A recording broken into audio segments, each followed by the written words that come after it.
always kind of one of those things when you live in this neck of the woods, right? And I mean, I think it was 57 around, I don't know, 2 o'clock today. I was like, wow. Beautiful. Beautiful out. Yeah. These were the hardest days to be stuck in architecture studio. Yeah, absolutely. Let us out, let us out.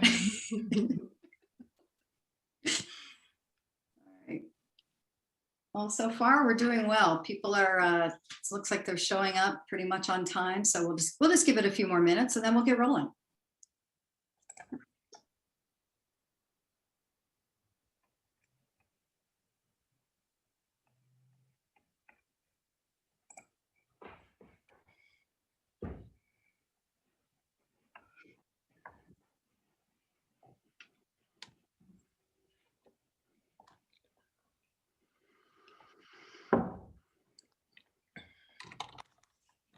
Funny you were saying that. I was just thinking a year ago, we were talking about wanting to actually do a project tour because we were fresh off of the 2019 Connecticut Green Building Awards. And I remember chatting with Karen about that. And then of course, we all know that came to a screeching halt, but I know we all look forward to being able to get out there and see these incredible projects in person. So, like Julia actually just reminded me of that when she said, I wish she had got to reverse time and attend, you know, and kind of learn more about the project at that time. So, yep, that's why we're here today. Thanks so much. So Chris, I see we're at about 16 participants and it's just about 5 after. I think it's probably good for us to get rolling. Okay, good. All right, well, I'm assuming everyone can hear me. Welcome to today's event, our inaugural Connecticut Green Building Awards Showcase, Building a Vision, the Slate School. I'm Alicia Dolce, the Executive Director of the Connecticut Green Building Council. Our organization's mission is to accelerate the healthy, resilient, equitable, and sustainable transformation of the built environment. And because of that, Chris, can you go back to the other slide? Sorry about that. Yeah, just hit the back button. Because of that, our organization's mission, we're thrilled to have Karen and Paolo with us today to share a case study that highlights why this project was selected as the 2019 Atelier 10 Award of Excellence, what we refer to as Best in Show at our annual Green Building Awards program. As you'll soon hear, the Slate School is an extraordinary example of the best in sustainable and high performance design, where the team led by Patrick Architects mindfully combined different performance standards to deliver project goals. With that, I'm going to pass the baton to Karen Patrick. Welcome, Karen. Thank you very, very much. Thank you. We wanted to thank the Connecticut Green Building Council for inviting us to present the Slate School. We're very proud of winning the 2019 Atelier 10 Award. And I want to thank you to Alicia for your very complimentary words of introduction. We're pleased to be here virtually, unfortunately, to present the overall design and the various aspects of sustainability we explored and implemented to create a unique nature-based school in North Haven, Connecticut. Next slide. Thank you. We also want to thank, sorry, one second, I am lost here. We also want to thank Forbo Flooring Systems for sponsoring this presentation. Kevin Leschner, a regional sales business manager, is here and will be presenting a 2.5-minute video on for the Forbo company. We use a number of Forbo's products, flooring, wall covering, tack boards in the school, and they all met the project's high standards of indoor air quality. Kevin. Hello and welcome everyone. Again, my name is Kevin Leschner. I'm the regional business manager for Forbo Flooring. Forbo is a 150-year-old manufacturer of 100% bio-based linoleum, which is also 100% naturally sustainable. We are proud and pleased to partner with Patrick Architects on this amazing project. As you will see, the Slate School is a vision and collaboration of many committed professionals who work tirelessly to bring this educational concept to reality. Everyone involved felt a personal and professional responsibility to make a positive impact on what should matter most to all of us: our children and their future, our environment and its future. We are all part of the same universe, and we must take an active role to preserve our environment by educating our children in a setting that is conducive to its very cause. It's the responsible thing to do. And with that, I pass it back to Karen. Thank you.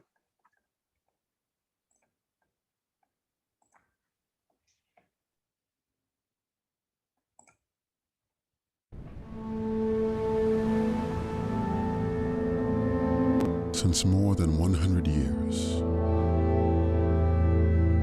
we have been making floor coverings for our everyday life, exploring innovation,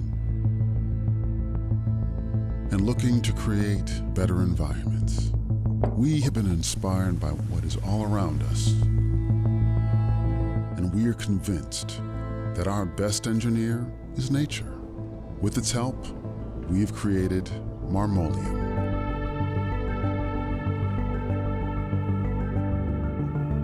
A unique linoleum floor covering made of natural raw materials.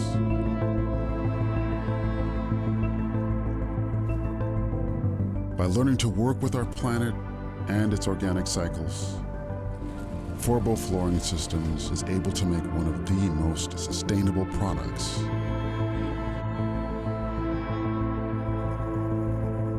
Made from natural raw material such as linseed oil, wood flour, limestone, resin, and jute.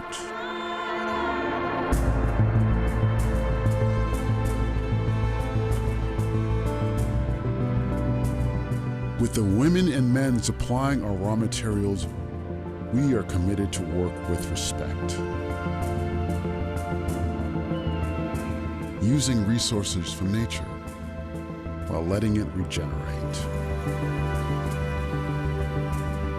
With Marmoleum, we are proud to make durable flooring, truly CO2 neutral, from the origins to the final product, without buying carbon credits.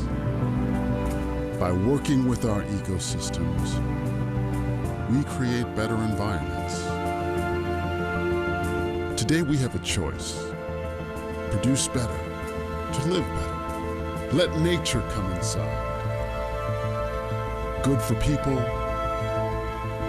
for buildings, and for our planet.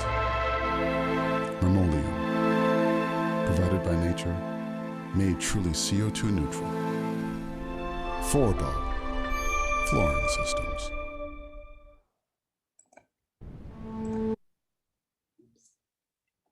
Thank you again, Kevin, for being here, and thank you, Forbo, for sponsoring. A little bit about our firm. We recently celebrated our 10-year anniversary, creating community architecture. We strive to create designs that respond to and complement their neighborhoods, that respect their natural environments, and that will encourage inhabitants to become good stewards of their surroundings. Sustainability means many things to our clients and, to be honest, to us all. You will see today how we explored the meaning of sustainability with our clients at the Slate School. Next slide. Slate School is a nature-based school that teaches through curiosity and exploration. It is a small elementary school made up of 6 buildings, the 4 of them being used today, which will, at the full occupancy in 2024, serve 70 students. The site is a beautiful mix of ecosystems on 24 acres. The built portion of it is 1 acre, and the rest has been designated a nature conservancy. This rendering shows the building portion of the site.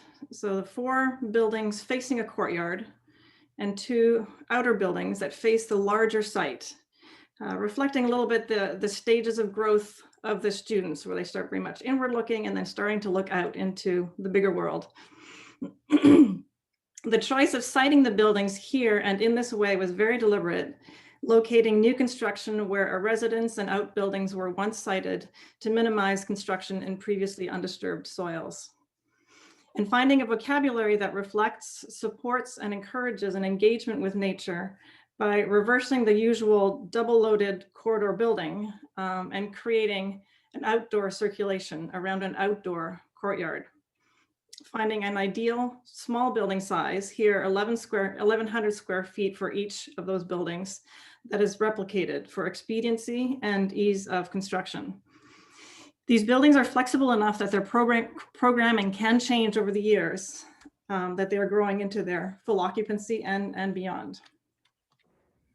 Again, the 6 buildings are very similar, one to the other, and are based on a single room schoolhouse model. Each building has a large floor to ceiling windows and doors that open to the courtyard or the meadow on one side and have a row of clerestory windows on the other. In each, a large interior space is open, allowing teachers to adapt the classroom with movable furniture to fit their particular class's use. Grove, one of the buildings, is the entry and administrative building, also housing the library and nurse area. Across the courtyard, Garden is a multi-purpose flexible building used for all sorts of exploration, arts, movement, music, guest lectures, and the other classrooms are fitted out as students are growing into them. So currently Treetop houses the kindergarten and first grade students. Meadow on the other side is the second grade students. And again, the other 2 classrooms are currently unused, will be fully fitted out by 2024. And here I'd like to leave off and let Paolo Campos take over. Paolo is our associate principal and was a project architect for Slate School. All right. Thank you, Karen, for setting the stage. I want to echo your thanks and appreciation to the folks at the Connecticut Green Building Council for letting us speak today about this project, and also to Forbo for partnering with us. I've got a lot of material to go through, so I'll be going at a pretty good clip. So try to leave some time at the end for questions and answers. So please make sure to enter them into the chat box so we can get to them eventually. Planning for this really incredible project started in 2017, actually about 4 years ago this month. The tone was set right away by the words that you see on the screen here, that were the original sort of mission and vision statement from the owner and founders of the school. It was a place that was really intended to inspire and instill in the children that attended this kind of lifelong curiosity, wonder about the world, and my personal favorite are the lifelong learners. So key part of this in here is joyful as the description. If you look on the Merriam-Webster dictionary, there's 2 good definitions that I think define this. 1, the emotion evoked by well-being, and 2, a source or cause of delight. So I think both of those things will be kind of a common thread through this. Well-being and delight, really 2 of the 3 core elements that defined this project. The other, as you see on the left, was the very compressed fast track schedule that we'll touch on later on. And at this point, I do want to give a shout out to the team, especially Gil Bain, who was the construction manager for this and faced a really tall task in getting this thing done and pulled it off with aplomb and grace and got the job done. So health and well-being here are really key to the growth and development of kids. It's pretty simple. If you're in school and you feel stressed, sick, or otherwise unhappy, your chances of success really diminish. Successful learning, successful development, and growth. So our task was to set out and make a place that was as healthy as possible, eliminate toxins, eliminate irritants, make a place that is homey, it is comfortable, it is warm and welcoming, and really remove that source of, or potential barrier to learning and growth. So wonder and delight was really here on this site in spades. And so really our challenge was to weave those things into the daily experience without causing any harm. It's safe to say that humans, especially children, are vulnerable to things like chemicals and toxins. And sadly, these are all too frequently found in many of our building materials. They're linked to both acute and chronic illnesses like asthma or other things, increased rates of absenteeism. And again, this idea that even a minor stress, it's the death by 1,000 paper cuts concept, that adversely impacts your mood, your cognition, and your development. A really neat thing about this project, which Karen alluded to, is that we were sort of inverting that model of a double loaded corridor. Our corridor is outside, our hallway is nature. And that's actually kind of interesting because it's New England. We're not supposed to be outside when it's cold in school, right? Not here. Here they said we're going to be outside as much as we can and really embrace that, provide views as much as possible, and really treat that site as gently as we treat the children that live in it. So this is the sort of environmental impact statement of the school. The power in it, to me, really lies in a holistic weaving of this idea of health and welfare of buildings, of the site, of the earth, and of the children.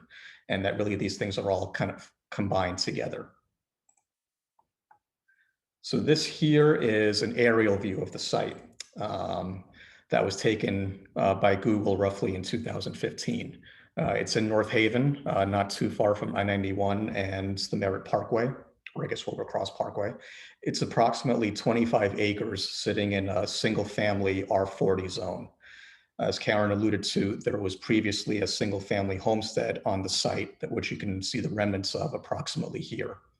They were built in the 80s, but by 2012, they'd all been demolished, and all that was left was some debris and decrepit asphalt and building pads.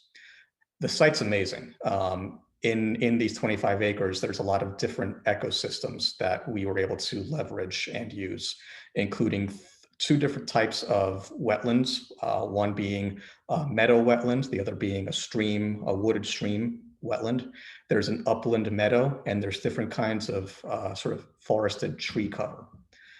Key to this is when the owner had the site soils tested, it was not detected for things like arsenic and lead.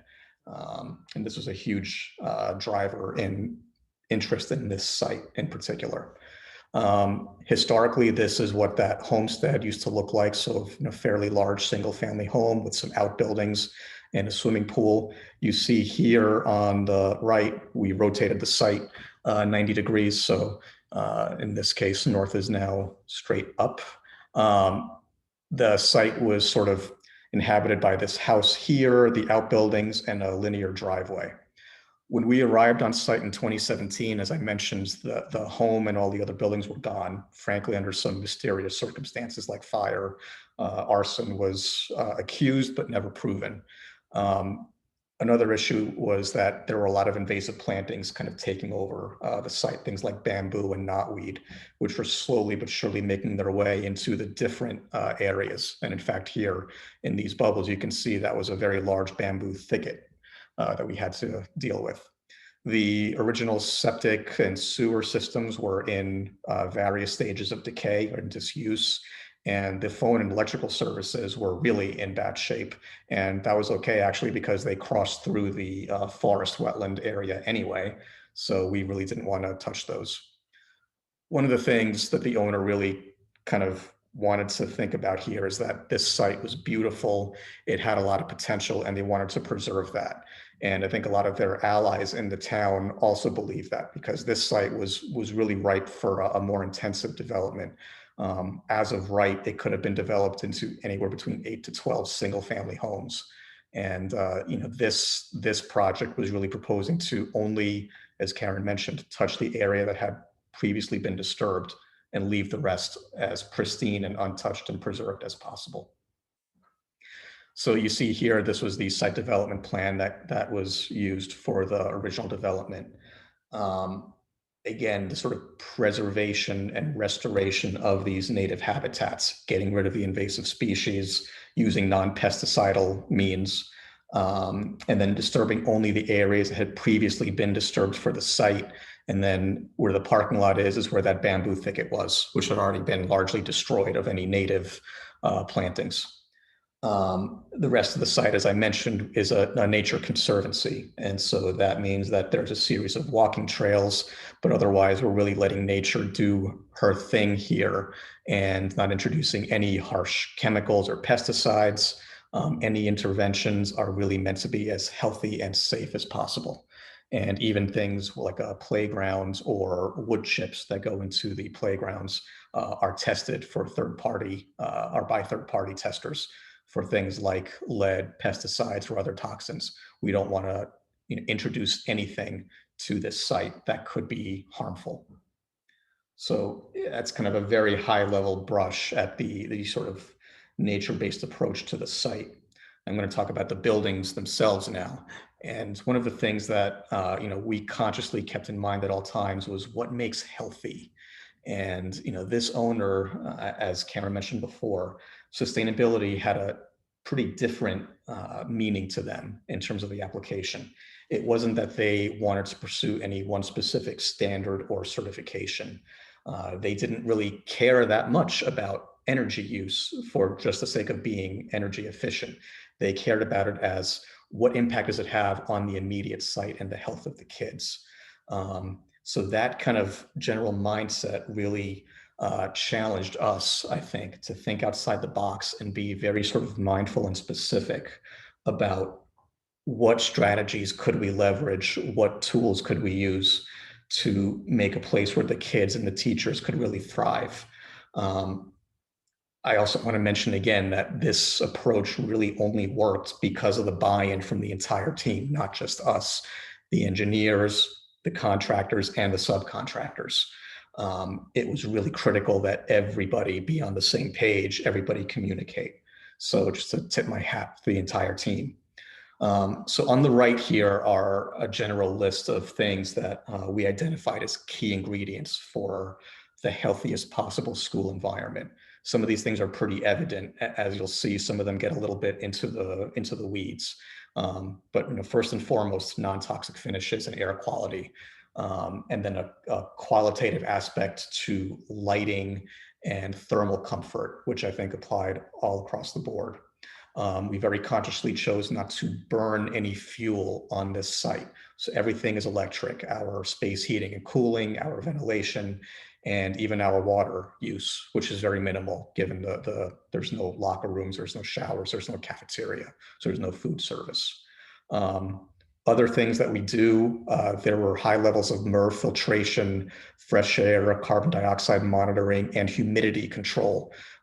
These things have all become top of mind thanks to the pandemic, but the core was already there and it was already out there. So we used that as a strategy. And even things like filtering the domestic water system, it comes from a municipal source. And not saying that we don't trust city water, but we want to make sure that the water is clean as possible. So the key thing here was using strategies that are backed by evidence, right? Not doing things that are intuitive, but that have data, have science, have legitimacy behind them. It's a proven strategy, a proven statistic. And if we couldn't get that, then finding some way of getting some kind of rigorous vetting and certification process.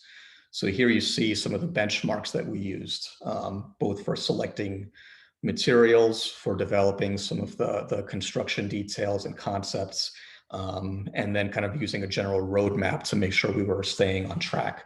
So I'm going to touch on these at a pretty high level. I'm not going to get into too much specificity on any one thing, but again, happy to revisit at the Q&A period. This also, I'm not sure the exact composition of the audience, but I'm sure many of you are familiar at least with some of these things, if not are far more expert and advanced in them than I am. So let's dive in. So this was a diagram that we developed pretty early on in the process, to be honest, and kind of gradually refined and revisited over time. It was used for the sort of design process, then also for the marketing of the school, and was also one of the key diagrams for our award application. I'll be referring back to it a lot, and you'll see why as we go. All right, so this is the biggest thing that concerned this client, is this red list from the Living Future Institute. At a high level, this is a very detailed list of bad stuff to put it mildly. So chemicals, compounds, things that are known to have toxic, harmful effects on both human physiology, and humans in this case are the little ones and adults, but even just on the environment, the mining of the materials or the production of the materials in a factory. These are toxic. We really want to minimize their use as much as possible. These things can be carcinogenic in that they cause cancer. They can mess with neurological functions and development of the nervous system, especially harmful when you consider young children whose brains and fine motor skills are still developing. They can be hormone or endocrine disruptors, so that can cause developmental or behavioral issues in children or reproductive problems in adults. Some of them may not be necessarily toxic right here at the local body level, but may cause problems in the atmosphere. So ozone depleting chemicals that lead to greater incidences of skin cancer, for example. So the problem, of course, is that so many of these materials are found in our building material. These compounds are found in our building materials, and for a long time were viewed to be a positive. So things like chemical flame retardants in fabrics for furnishings and carpets in office buildings or commercial settings. That seems like a good idea, right? You don't want things that can catch fire. Well, no, it turns out that those HFR, CFRs, chemical flame retardants, or halogenated flame retardants, those are bad for you. BPA, I think everybody has read or seen the negative impacts of this on the health of developing children, but also on adults. Antimicrobials, which I find really terrifying and ironic today, given the COVID pandemic. And I've seen commercials for things like Microban and other compounds that are purported to be good for you because they kill viruses and bacteria. But again, some of these things are found to be maybe as or more harmful than those microbes, COVID aside. VOCs, again, allergens, think about coughing, sore throats, runny nose, asthma, and other things. And there are many more. So our task was to not use any of these things. So our first and probably best reference guide is the Declare label, again, from the Living Future Institute. If you have not visited this, I highly recommend it. It's a phenomenal database of information, very rigorously vetted. I love the nutrition label catchphrase. It's when you go grocery shopping and you look at the label on that food that you're buying and you recognize some of the ingredients, but not all, and then you can't pronounce half of them. The Declare label works in a very similar manner for building products, and it's broken down by CSI division, so it's very easy to navigate. Really phenomenal source. And just to point out things like Forbo, we'll get to what their Declare label looks like. I do want to also put a plug in for the Mindful Materials database, which is a similar, more open source database. It wasn't around, sadly, when we were developing the design for Slate School, but it's out there now. And again, it's a very good source of information for building professionals to use. All right, so getting into the weeds a little bit here. Where are there red list materials and how do you do red list free materials? This is only a partial list of things that you see that go into a building, into a school like this.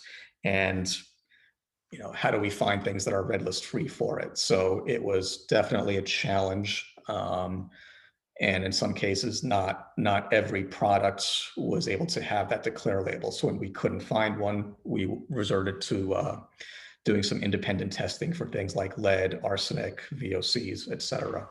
But by and large, that database is super helpful. So we can get no added urea formaldehyde adhesives in our sheathing materials and finding foam products that are not super harmful to the environment. Even things like mineral fiber products that are formaldehyde free, because even trace levels of that added formaldehyde could be harmful. And again, bravo to Forbo and their Marmoleum products, getting the highest possible standard here of Living Building Challenge red list free.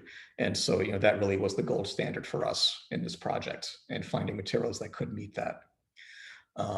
Again, I mentioned when not everything has that label, finding independent testing. And this went, into things like the window and millwork handles, the writable surfaces that you wouldn't necessarily think of this, but the crayons, the markers the kids use, the furniture and writing implements, light fixture housings, and even the switch plates for your light switches and receptacles, really drilling down into the weeds here. It's also the outside. These are small buildings, and just think about rainwater going into your site. Do you want that rainwater hitting a roof that is made with toxic materials? No. So in this case, the roofing membrane was also Living Building Challenge Red List free, and that's the Everguard TPO that you see here. And then our components that make the building envelope healthy and high performance were also on this. So really, it's not just focusing on it in one area. It really is getting as much as you can and really pushing that. So in this diagram here, I wanted to highlight where the declare label guidance really came into play. So if it's highlighted in yellow, there was a lot of consideration given to that material vetting and selection. And hey, look at that, everything is yellow. So that's the level of commitment that this client had. And really, that's how they made us step up. Even if it's buried in the wall or buried underground, we had to pay attention to it. All right, switching gears a little bit, I want to talk about the building envelope. And I mentioned that getting rid of little stressors was important.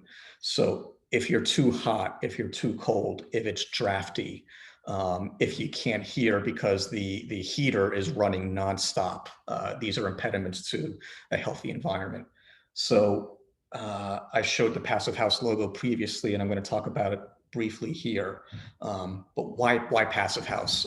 In this case, it's a really awesome and proven benchmark for exceptional energy efficiency, but also exceptional indoor occupant comfort. And again, that applies to that wellness principle. So really looking at that building envelope as a means of aiding that mission of comfort. So I am not a Passive House professional. Karen is, and we have another member of our office who is. So I'm not going to touch on this in any great detail, but on the right, you see the 5 kind of core principles of Passive House. And it's that really, really well thought out insulation wrap around your building. That also applies to an airtight envelope. Windows and doors that are very high performance, but also do work for things like solar heat gain, ventilation systems, and space conditioning, and kind of maximizing those things. So these are some wall sections of the buildings that you saw previously. And just to highlight the level of detail that we put into this, so you can see the continuous insulation and the airtight envelope. So I'm going to highlight these things here, but that blue line is basically exactly those 2 elements combined in here. So we had a very high level of insulation in our walls, in our roof, but again, it was continuous. And then taking that through, the entire building sits on what's called a frost protected shallow footing. So all of the concrete footings, that slab is decoupled from the earth. And so that slab really is part of that indoor environment and is never too hot or too cold during the year. Detailing the heck out of these things. So really making sure that that air barrier and the weather resistant barriers were continuous, were properly sealed. There's also a challenge for this project, by the way, because we couldn't use things like spray foams in place to achieve sealant. So everything had to be taped and flashed with self-adhered products. But in general, I mentioned the insulation values. We're kind of approximately an R60 plus for the roof and an R40, give or take, for the walls. Both of those are way beyond what energy code calls for. And that makes a difference that I'll talk about a little bit later. Again, consideration of what that does is it goes down to the ground and then below the ground and hits the foundation, and then also hits the windows and doors and how all of that comes together. We detailed a lot of these things in our own office with conversations with third-party Passive House folks, just to bounce ideas off of them and get some feedback and input. So here's some photos of the construction, just to give you a sense of things. So here on the top left is that frost protected shallow footing, which had to be very carefully coordinated for plumbing elements and electrical things coming in and out. Once that whole haunch got poured, it wasn't going to be easy to move that pipe a few feet if it was in the wrong spot. So very careful coordination. Again, hats off to Gilbane for getting it done. There's what it looks like when it's been cast. And then here you see some of the framing details. So the air barrier, which is primarily our plywood and those seams being taped, the insulation board going up, and then the weather resistant barrier that, again, lets the thing breathe successfully. And then the taping and sealing of all the windows and doors on the project.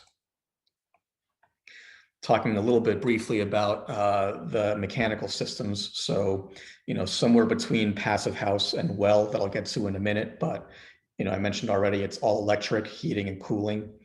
We do have fresh air, obviously, with a variable system via CO2 monitors. We also have the ability to recapture moisture and humidity, or to calibrate moisture and humidity to make sure that we're doing what needs to be done based on the time of year. The units are not large. They're actually they're large here in this case, but we're not talking about a huge tonnage. We're also not talking about very noisy or very distracting. We do, though, this was something that we wanted to do for the age of the kids, is do some visual learning in the building. So things like the exposed structure and the exposed mechanicals. It provides an understanding of, this is how my building stands up. This is how my hot air or my cool air gets delivered. This is how my fresh air gets delivered when the windows are cold. But hey, it's still comfortable because it's going through this neat system here. All right, next thing I want to do is touch on the International Well Building Institute and the Well Building Standard, which was another really key standard that we looked at for the design and construction of these buildings. Again, I'm not going to get too into the weeds here, but the Well Building Standard is based off several different concepts that address various elements of well-being in users. And really, the whole reason for existence of the Well Building Standard is to look at the users, look at the occupants of buildings, and do what's best for them to make them as healthy as possible. This slide, in full disclosure, is taken from 2017. There have been several updates to well since, but I'm showing you guys what we used at the time to design this building. So the first concept we looked at was air, and indoor air quality in particular being a huge concern. So material selection, we sort of covered that already with the red list free materials. Ventilation, filtration, moisture control, maintenance and operations. One of the neat things about well is that it's not just what you do day one when the doors open, but it's making sure that you're constantly monitoring and making sure that what was working on day one is still working 700 days later, 3-5 years later. So we made sure to follow some of these guidelines and strictures on indoor air quality.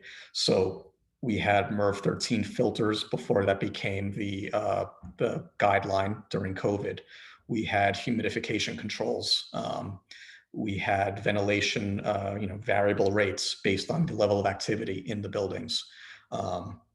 Key to this too, though, are the operations. So the school has those filters changed 4 times a year. Operations are checked at least 2 times a year. So there's a commitment to keep up with these concepts and not let them slide. And just a shot of what the interior of the mechanical units look like.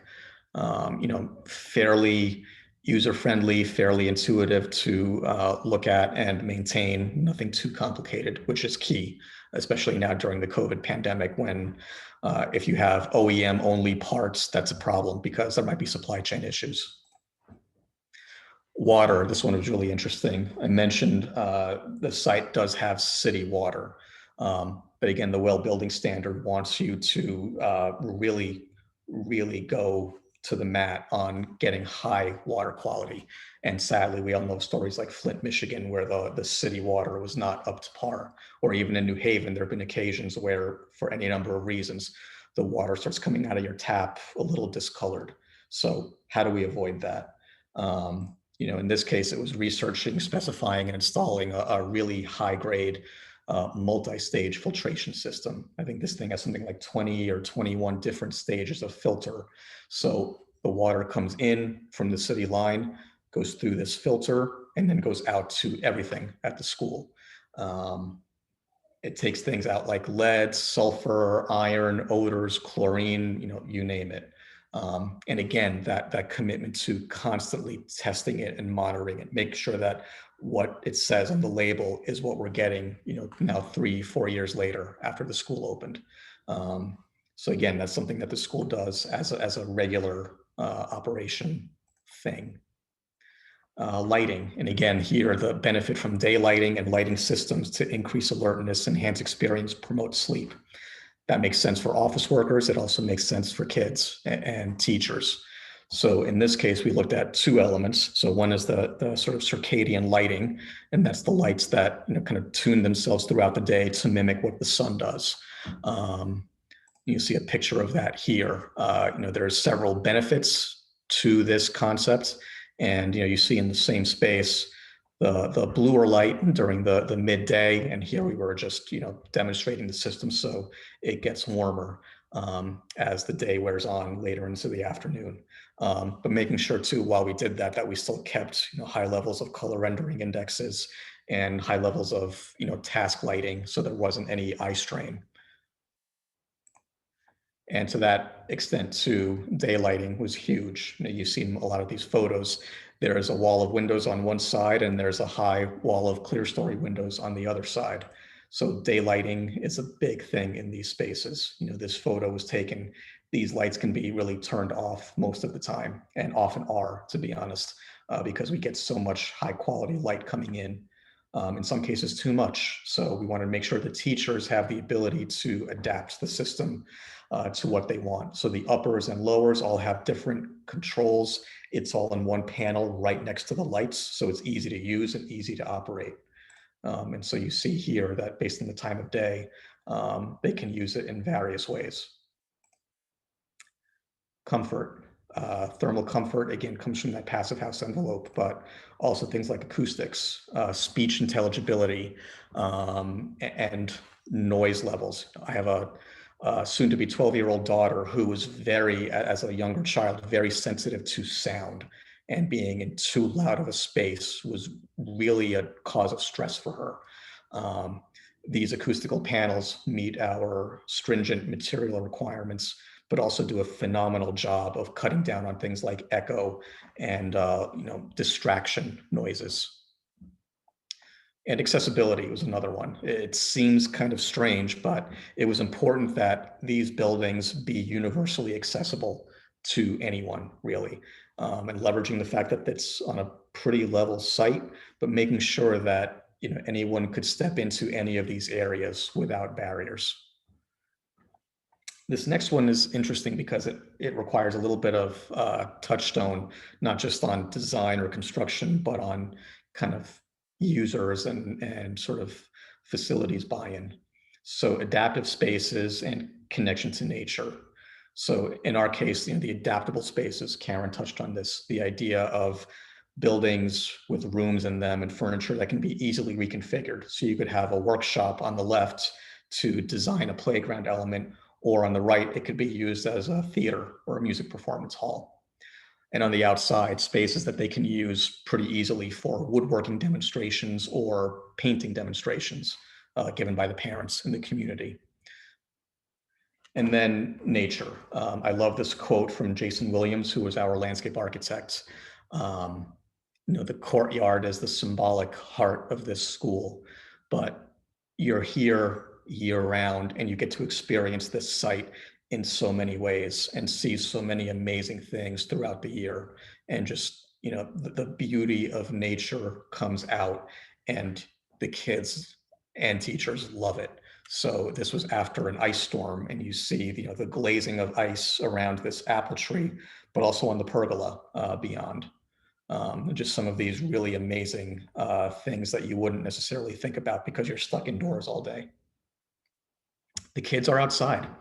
that's very intentional, very conscious. And that's a huge part of this learning environment, being outside in spaces where they can see the beauty of plants and of animals as they migrate through the site. All right, so I'm going to try to sum up here a little bit because I know we're getting short on time, and I want to make sure I leave time for the Q&A. We used elements from all these different building standards. So LEED, Living Building Challenge, Passive House, Well Building. It was about setting the best possible environment, but also about setting a roadmap for us to make sure we were doing what we wanted to do and not veering too far off the track. We weren't chasing points just for sake of running up a score, but really it was conscious decisions about this is what the owner wants to see out of the buildings. And if that doesn't really apply, then it's okay. We're not going to sacrifice that mission to get a few extra points or hit a certification.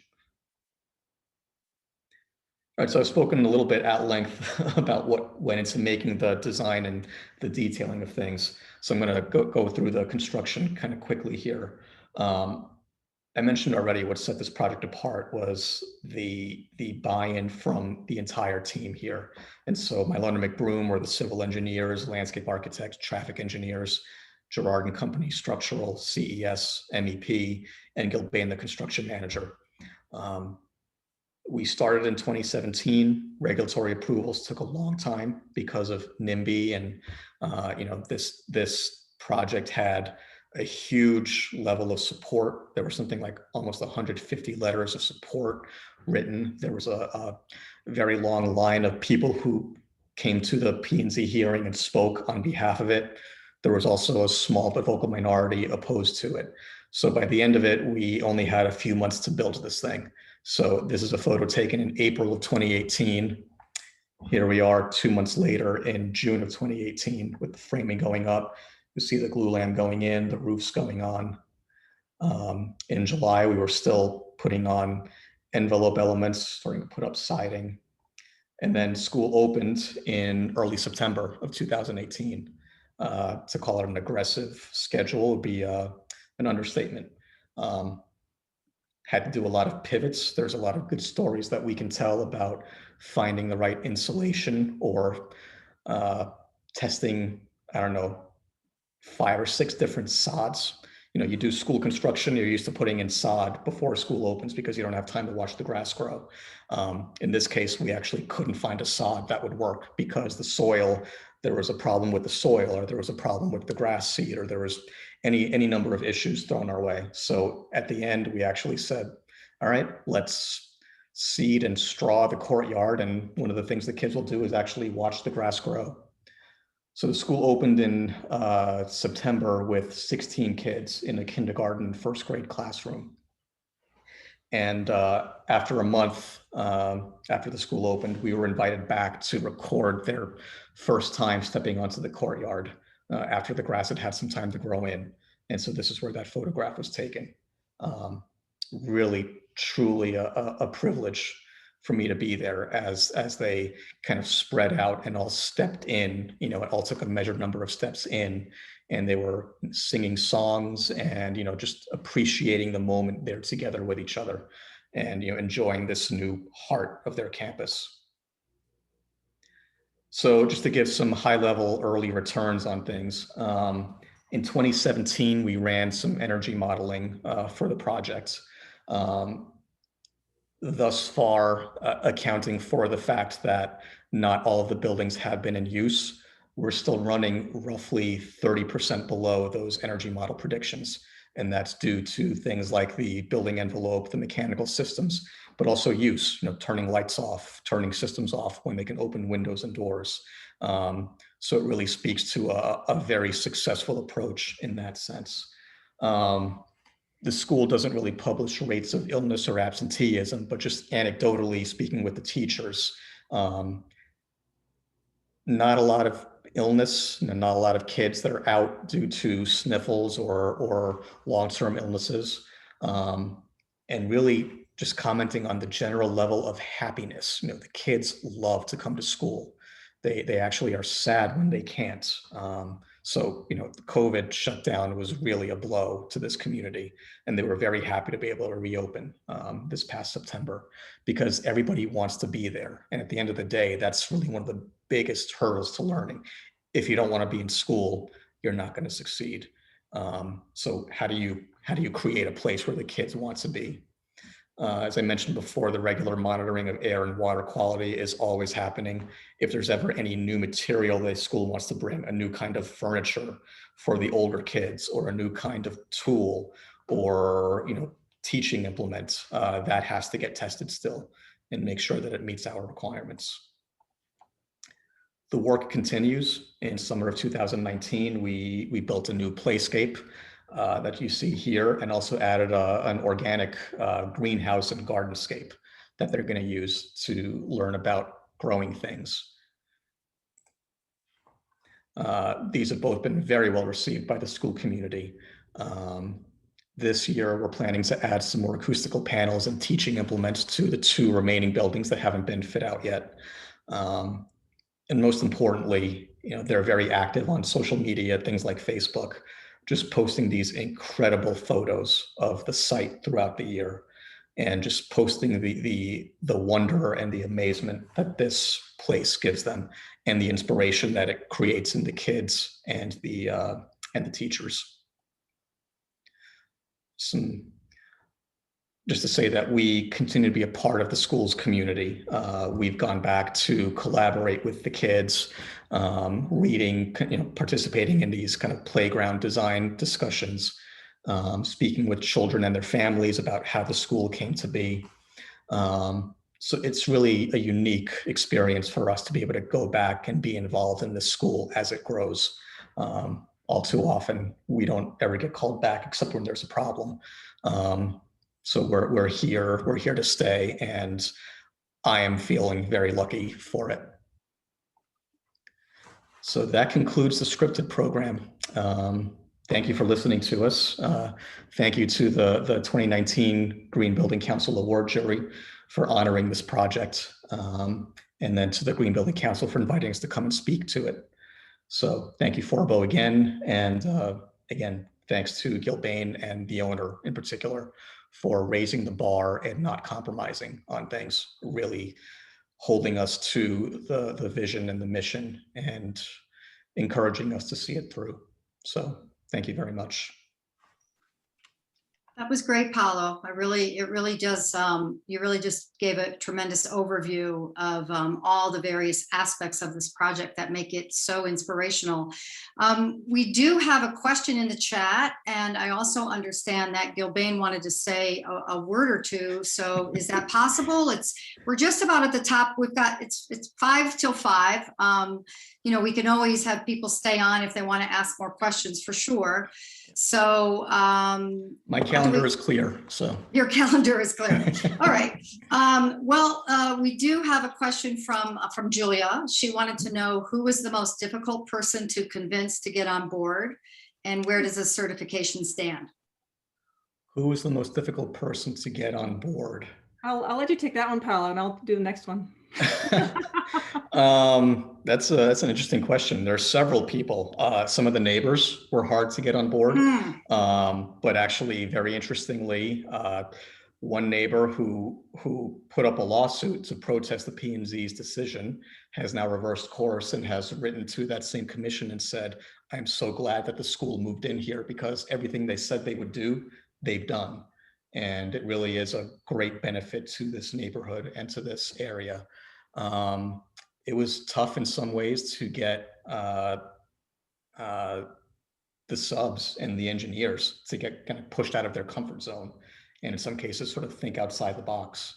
Gilbane did an awesome job when things could have gone south. The communication and the sort of fortitude, let's roll up our sleeves and get it done, was really incredible. So. And about the certifications, we mentioned that our client was actually not interested in the certification. We held ourselves accountable, and we had our own score sheets and our own set of priorities. There were some that were sometimes conflicting, so we always held the client's goals as the very, very top, and then set everything else that we wanted to meet in response to their goals.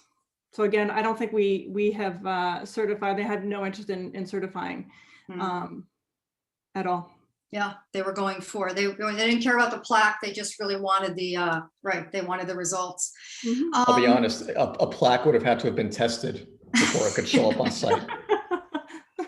Yeah, I noticed you said evidence-based science. I mean, I really perked up when you said that. I wrote that down. We've gotten another question that relates to something that you touched on, Paolo, about just sort of working with, just sort of like working with the trades and how Gilbane, stepped up to the plate. Paul Campanelli asked which standards were the toughest to achieve, or that caused the most challenge. The materials, no question. Yeah. When you get down to it, there was a premium for these materials. I think that premium has probably lessened a bit since this place was built, to be honest, as more red list materials come online and get certified, either through the Declare label or through the Mindful Matters, or Mindful Materials database. But at the time, it was often, we were limited to 1 or 2 manufacturers on the planet for certain things. That's challenging, especially when you only have a couple of weeks to get the materials to the site, right? Like, oh, this pipe has a 12-week lead time, and we need it in 6 weeks. So that was a challenge. So pivoting, finding ways around some of those things. That was a huge challenge. And even when things arrived on site, so I mentioned the formaldehyde-free insulation. That was very new at the time. There was, I think, 2 manufacturers producing it in 2018. Most of what was on the market was not. And so Gilbane had to get an airlift freight of insulation materials that would meet those criteria. I think it was from Joplin, Missouri, that they had to fly it in to make sure that we hit that, because there was not going to be a compromise. If the insulation was the regular insulation and even had those trace levels of formaldehyde, F-, it didn't work. So that was the hard part. Yeah, that's interesting. We do have another question, but you mentioned Gilbane again, and I understand that we have someone from Gilbane right in the session. Do you want to unmute yourself and say a word or two? Sure. Add some perspective. Great. Karen, for the very kind words. It was I would say a challenging project is an understatement, but I kind of want to go back to kind of the bigger picture and something that as builders, we really don't see. We're so focused on the execution, the cost, logistics. We very rarely focus on the larger vision. And Paolo kind of closed the presentation off with something very important, that the client held us to that standard. And that standard kind of trickled down to the manufacturers, to the vendors, to the 15 or 20 subcontractors. And that kind of culture of sustainability, of kind of working together in a true partnership from all the way from the manufacturing side to the actual execution, design, and implementation was something that we just have not seen. So kind of kudos back to the client, kudos to Patrick for leading the charge, and for us to kind of, it was a first endeavor of kind of chasing something so sustainable and green. It's an absolute magical school division. Going back and meeting the children, I still get chills thinking about some of those early mornings where you see the beautiful nature and kind of animals walking across. But something we definitely aligned ourselves well with. And 3 years later, we never thought we'd still be talking about the school. So just an absolute great partnership, all in all. Thank you so much for sharing that. It is really interesting and valuable to hear your perspective. And when you were talking about just sort of the way that the site, kind of how the site is and the pictures that were shown, it's true. You just look at it and you can't help but be inspired by what was created, which actually dovetails really nicely into another question that we got from Paul, which is there a master plan that includes additional structures in the future for expansion? Not on this site. The school has committed to this. They intentionally want to keep it small in terms of the number of students and the number of buildings. And there's a little bit of sort of Yankee ingenuity in this too, that they have what they have, and it's their challenge to make it work thusly, if you will. So the answer to that is no, not on this site. And that's also too because of that, again, they committed to actually formally with the town entering into a nature conservancy. I don't know the exact specifics of that from a sort of land use attorney's perspective, but I know that there were discussions about that between the owner's land use attorney and the town of North Haven. And so they are committed to preserving the open space here.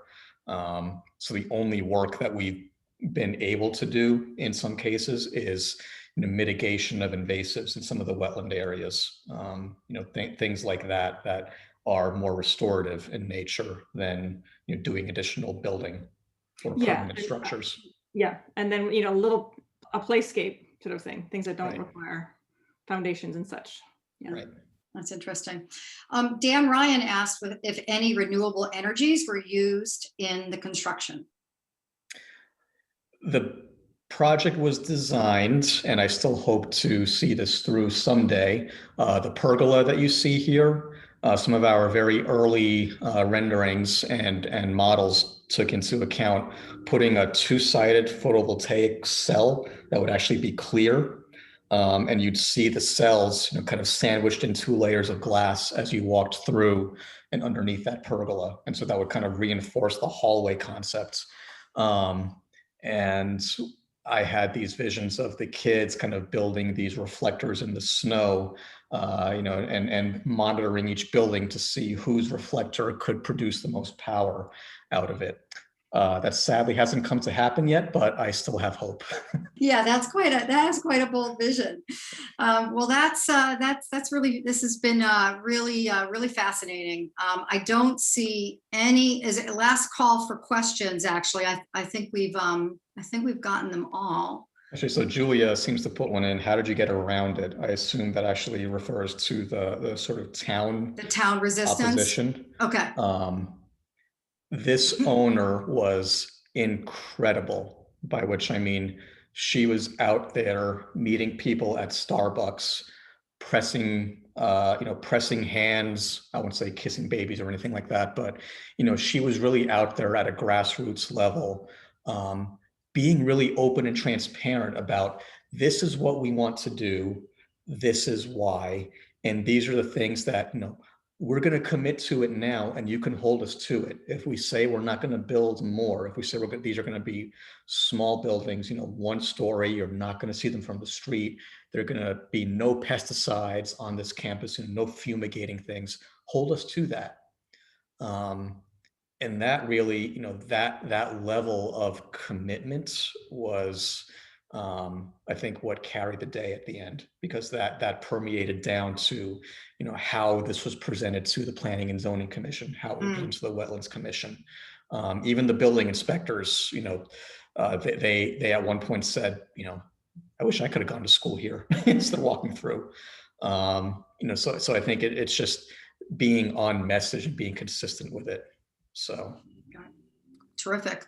I think Julia has one final question, which is, and I know Karen, you mentioned this, why was the owner opposed to certification? Was it ever clear, or is it just Karen, you could chime in. I wouldn't say they were opposed to it, but one of the first things that she asked was, could we do Living Building Challenge? And we said, oh, we would love to do this. And come to find out that the local health department would not let us do that. They were absolutely stringent and rigidly unyielding in their statement that, nope, you have to have city water for the number of people you're going to have here. You have to have this kind of waste treatment system. And I'll be honest, the time frame that we had, there were so many other variables being thrown our way that, it was one of those things, all right, focus on these petals of that Living Building Challenge, really the materials one more than anything.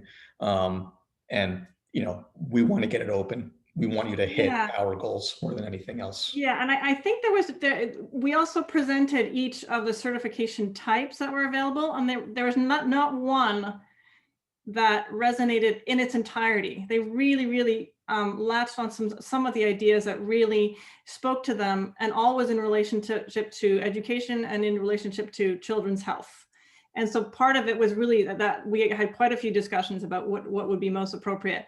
And it wasn't, to them, it really wasn't important to hit energy goals only. The comfort aspect of it, yes. The no fossil fuels on site, yes. So, but it by itself was not worth it to them, I think. There's just not one that really resonated. Yeah. Thank you. We have a question from Dan Ryan. What metrics were used to determine indoor air quality, and how will you stay committed to them over time? Good question. There were a couple things. We looked at some of the lead and well flush requirements before you moved into the building. There were and there still are air samples taken and tested. I think it's Mystic Air that does them. And they measure for a bunch of different volatiles, formaldehydes, and a couple of other chemicals that, I'll be honest, are completely slipping my mind at the moment. But they're sampling them for a certain concentration, parts per million or parts per billion, whatever it is, and consistently making sure that we stay below it. I'll be honest, I fielded panicked phone calls from the owner when I think a couple of weeks ago there was a junkyard fire in Waterbury, and the plume of smoke was blowing its way down here. And so it was a question of, what do we do? And is it okay to, shut the building mechanical system off for a little while until the wind could, blow the toxic cloud away? Because there's nothing you can do about it, right? Keep the air system on, but change the filters and, monitor the air. So, that's part of it. It is testing. So they do send the water samples, they do send the soil samples to different labs to get tested. So the IAQ also, making sure that it's also the CO2 systems are working the way they are supposed to, and making sure that we are getting the fresh air. So that's part of the annual or biannual maintenance protocol. Making sure that any new materials that come in don't smell. There's sort of the new car smell. There's also like a new building smell. And these buildings did not have it. And many people commented on that when they went in for the first time.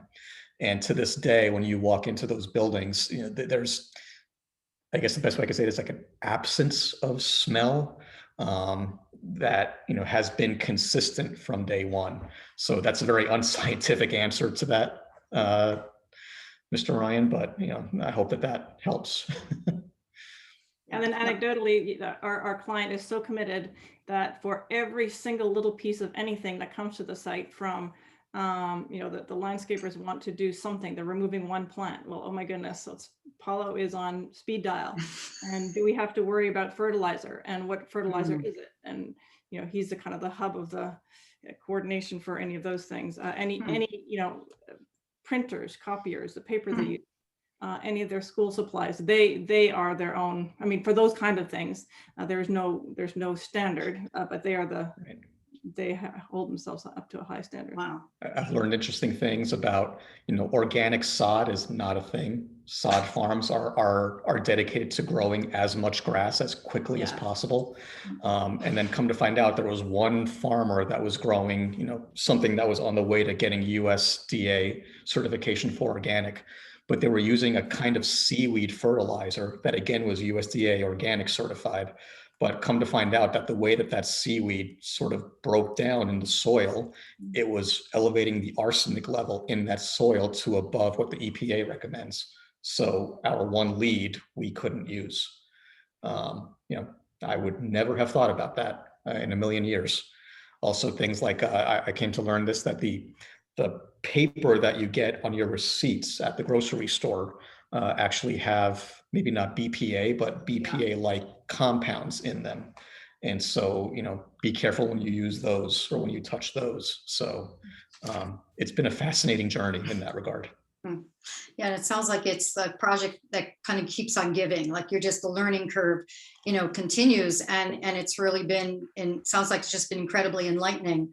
Diane Petra has asked why what was behind the decision to not use a geothermal system? We looked at that at the time of roughly, I think it was design development. Honestly, it was very appealing at the time, but one of the concerns that we had was the maintenance of it. The geothermal system had a level of complexity to it that gave us some concern. There's a little bit of to make a metaphor, these buildings are meant to be, Honda Civics. They are very reliable, very, very well put together. And the moment you get to a geothermal system, you're getting into something more like a Mercedes, and there's a lot more moving parts, a lot more maintenance requirements. And if something goes wrong, you could have an environmental spill of even the glycol solution that could be environmentally friendly. Not likely to happen, but those are some of the concerns that the owner brought up. So at the end of the day, the sort of energy model didn't show that that was going to have a huge savings over the electric heat pump systems that we used. And so when it came down to that, that was the sort of decision made. So. All right. Well, I think that's all the questions. Thank you so much for staying on. I mean, the attendees have all stayed on. I mean, the questions have been great. Actually, I think they covered some additional aspects that just added a lot more, added to our sort of, deepened our understanding, and not only of what it took to design and build this project, but I also think it's just so fascinating what you've continued to discover, after the fact.